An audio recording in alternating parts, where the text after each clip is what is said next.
요한복음 6장 66절부터 69절 말씀 마음을 집중하시고 함께 읽어보십니다. 그때부터 그의 제자 중에서 많은 사람이 떠나가고 다시 그와 함께 다니지 아니하더라. 예수께서 12 제자에게 이르시되 너희도 가려느냐? 시몬 베드로가 대답하여 주여 영생의 말씀이 주께 있사오니 우리가 누구에게로 가오리이까? 우리가 주는 하나님의 거룩하신 자이신 줄을 믿고 알았사옵나이다. 아멘. 우리 40일 이 순례 여정, 지금 말씀에 의지하여 그물을 내리라. 우리 늘 이 말씀 중심의 삶이 얼마나 귀한 일인가 계속 강조하고 있습니다. 네, 오늘 이 주신 말씀에도 보면은 영생의 말씀이 주께 있으니, 이 오늘 말씀의 배경은 우리가 흔히 익숙해하는 오병이어의 기적 가운데 주신 말씀이에요. 이 요한복음 6장은 지금 71절까지 길게 기록이 됐지만은 그 주제는요, 예수님이 오병, 보리떡 5개와 2어 물고기 2마리로 5,000명을 먹으신 사건. 그러니 얼마나 그 군중들이 환호했겠습니까? 또 당시 굶주림의 사회 속에서 이 먹을 거리를 해결해 준다고 하면 바로 그 사람이 그 시대의 지도자감인 거예요. 그래서 그 무리들이 예수님을 왕으로 세우려고 했던 것이죠. 그렇지만은 예수님이 그들에게 나는 하늘로부터 내려온 산떡이니 누구든지 나를 먹는 자마다 영원한 생명을 얻을 것이라. 네, 그 예수님의 말씀을 들은 다음에 많은 사람들이 예수님을 떠나갔습니다. 그때 오늘 이 본문 말씀처럼 많은 사람이 떠나가고 다시 그와 함께 다니지 아니하더라. 이때 12 제자에게 또 말씀하시기를 너희도 가려느냐. 이렇게 많은 이들이 왜 예수님을 떠났을까요?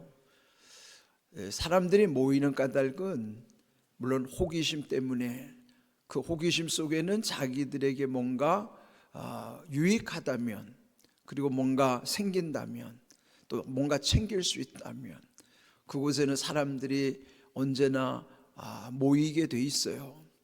그런데 자기들 뜻이 이루어지지 않을 때는 쉽게 떠나게 되죠. 이때 많은 사람들이 밀물처럼 몰려왔다가 썰물처럼 쫙 빠져나갈 때 예수님 심정이 어떠하셨겠습니까? 그런데 이때 제자들이 너희도 가려느냐 그 이야기를 들었을 때 베드로가 대답하기를 주여 영생의 말씀이 주께 있사오니 우리가 누구에게로 가오리까? 오늘 주신 말씀의 제목이 바로 영생의 말씀이 곧 예수님 자신인 것을 베드로는 고백하게 된 것이죠. 어제 주신 말씀도 요한복음 5장 24절 진실로 진실로 너희에게 이르노니 내 말을 듣고 또 나 보내시리를 믿는 자는 영생을 얻었고 그랬잖아요. 즉 예수님 말씀을 듣고 하나님을 믿을 때 영생을 주신다는 것이죠. 그 영생 가운데 심판에 이르지 아니할 뿐만 아니라 과거의 사망에 묶여있던 것들도 풀어서 생명으로 옮겨주셨다는 말씀. 어제 주신 그 말씀도 영생 가운데에 지금 내게 주신 이 영생의 약속이 미래의 심판도 또 과거의 사망에 묶여있던 것들도 다 풀어주시는, 또 해결하게 해주시는 은혜인 것이죠.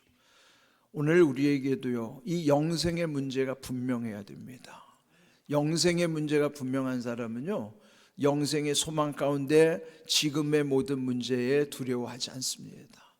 그리고 영생의 문제가 풀려진 사람만이 또 오늘 여기 주신 이 말씀 속에서 주님과의 아주 분명한 관계 속에 살아갈 수 있다는 것이죠. 오늘 이 주신 말씀에 보면은 베드로의 그 고백 가운데 또 중요한 69절 보시면 우리가 주는 하나님의 거룩하신 자 거룩하신 자이신 줄 믿고 알았사옵나이다. 믿고 알았다. 여러분, 세상은요 알고 믿는 세상이에요. 믿음과 아는 관계는 이 선후의 관계거든요. 무엇이 먼저이냐 말이에요. 그러니까 세상 사람들은 먼저 알고 난 다음에 믿게 되는 것이죠. 그런데 사실 알고 나면은 거기에는 믿음이 필요하지 않아요. 이미 알고 있는 상태니까요. 그런데 베드로가 고백한 것처럼 신앙이라고 하는 것은 알고 믿는 것이 아니에요. 믿고 나면 알게 되는 것이에요. 그러면 믿음이 먼저인 것이죠. 그러므로 오늘 여기 주신 말씀에 여러분 먼저 믿을 때에 알게 되는 것, 이 영적인 세계와 또 하나님이 우리에게 베푸신 큰 은혜와 약속, 하나님의 사랑은 믿을 때부터 그것을 더 많이 알아가게 되는 거예요. 완전히 알 수 없지만은 더 많이 알아가게 되는 것이에요. 믿음의 깊이만큼 우리들이 알아가는 것도 점점 더 넓어져 가는 것이에요. 그래서 여러분 먼저 믿음이 깊어지도록, 그러니까 믿음이 더해질수록 여기에 주신 성경의 모든 약속의 말씀이 더 우리에게 깨달아지게 하시는 거예요. 안다고 하는 것은 지식으로 아는 게 아니죠. 깨달아 아는 거예요. 경험을 통해서 알게 하시는 거예요. 그러나 세상의 지식이라고 하는 것은 경험 이전에 그저 머리로 먼저 아는 것을 소중히 여기잖아요. 물론 세상은 먼저 알고 나서 믿는 것도 나름대로 우리의 삶에서는 의미가 있죠. 그렇지만은 하나님과의 관계는 알고 난 다음에 믿을 수 있는 세계가 아니에요. 믿고 난 다음에 점점 더 많이 알아가는 세계가 영적인 세계입니다. 그래서 여기 오늘 베드로가 예수님께 고백했던 것처럼 우리들도 먼저 우리 주님이 하나님의 거룩하신 자임을 믿고 점점 더 많이 알아가는 거예요. 예수님이 하나님의 거룩하신 자라는 것은 하나님이 보내신 메시아로서 그리스도이심을 베드로가 믿은 것을 고백하는 내용입니다. 오늘 여기 주신 귀한 약속, 먼저 믿고 난 다음에 아는 것이 얼마나 귀한 일인가. 그런데 바울은요 에베소서 4장 13절에서 이 두 가지를 또 하나로 연결시켜 줬어요. 우리 한번 자막을 우리 함께 같이 읽어볼까요? 우리가 다 하나님의 아들을 믿는 것과 아는 일에 하나가 되어 온전한 사람을 이루어 그리스도의 장성한 분량이 충만한 데까지 이르리니 그랬어요. 우리의 목표는 예수님, 예수 그리스도의 장성한 분량이 충만한 데까지 이르는 거예요.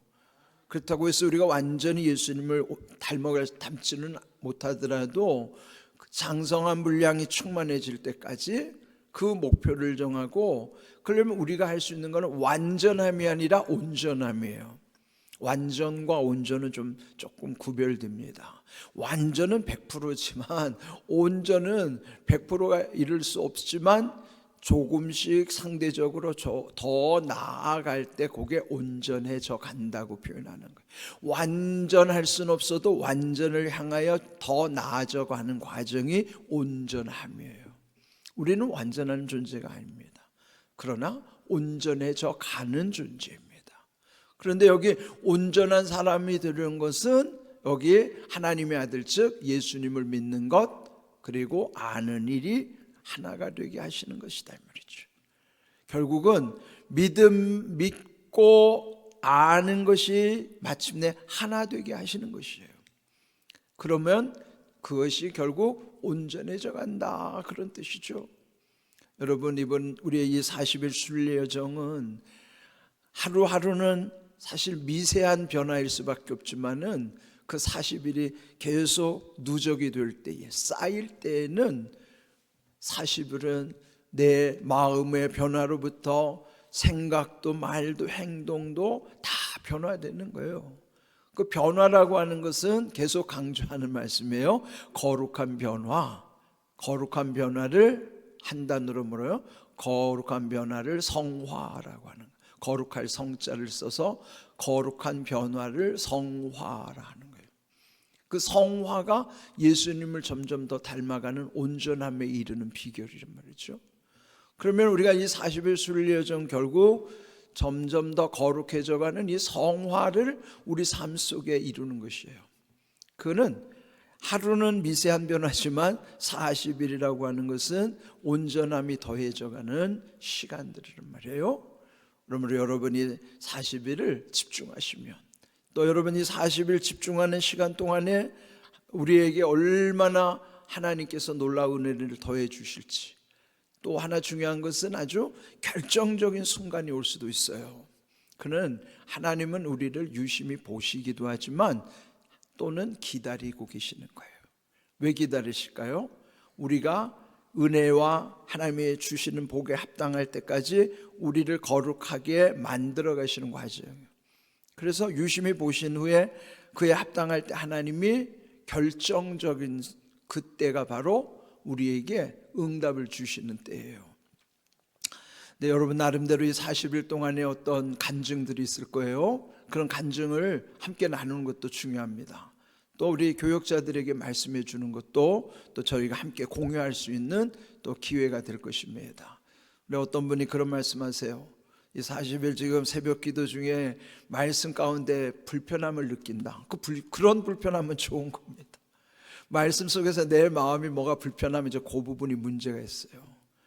여러분 한의원에 가서도 이렇게 뭐를 꾹꾹 눌러보면은 내가 아픈 부위가 거기 통증이 느껴지니 그게 문제점이라면 그 진맥 하늘 때 그 아픈 부위를 찾아가지고 거기다가 침을 넣던지 뭐 거기에 치료하는 것처럼 여러분 이 40일 순례 중에 혹시 말씀 속에 내가 좀 불편하게 느껴지는 그게 문제예요.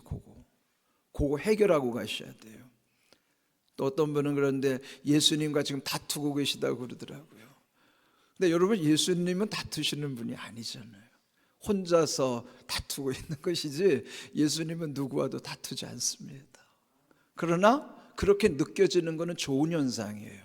왜냐하면 그 부분이 지금 풀고 가야 되는 문제이기 때문이에요.